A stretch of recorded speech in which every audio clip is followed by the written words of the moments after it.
এই সরকারের বিরুদ্ধে?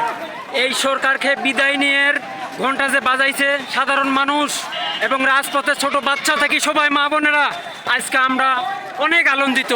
এই সরকারের কাছে আমরা এত প্রতিবন্ধকতা সৃষ্টি হয়েছিলাম যাতে বিশ্বাস করা চলে না। আজকে আমাদের অনেক আনন্দ, আজকে সবারই আনন্দ, বাচ্চা কাচ্চা মানে নাহলে আমরা মনে হয় 100 গজ মাটির নিচে ছিলাম। এই আওয়ামী লীগ কোথায় গেল? এই আওয়ামী লীগের গুন্ডা পান্ডা, এই পুলিশ যার দেশটাকে অরাজক করিয়া রাখিছে, আর এই হাসিনা কিভাবে পালাইলো আজকা? এর এর হাড় মাংস সারা বিশ্ববাসীর কাছে পৌঁছে দিবার লাগিবে। এই কথা বলে আমরা দেশের উন্নয়ন কিভাবে ভাগ্য বদলাতে চাই, শহীদ রাষ্ট্রপতি জিয়া রহমানের ধারাবাহিকতায় দেশ এগিয়ে চলবে, এই মর্মে আমরা তাদের সাথে একসাথে কাজ করিয়ে দেশের সংবিধান রক্ষা করব। এই লেখাপড়া, সংস্কৃতি সবগুলোকে উন্নয়নের দিকে রগযাত্রায় এগিয়ে চলবে। সবাই ভালো থাকবেন, সুস্থ থাকবেন।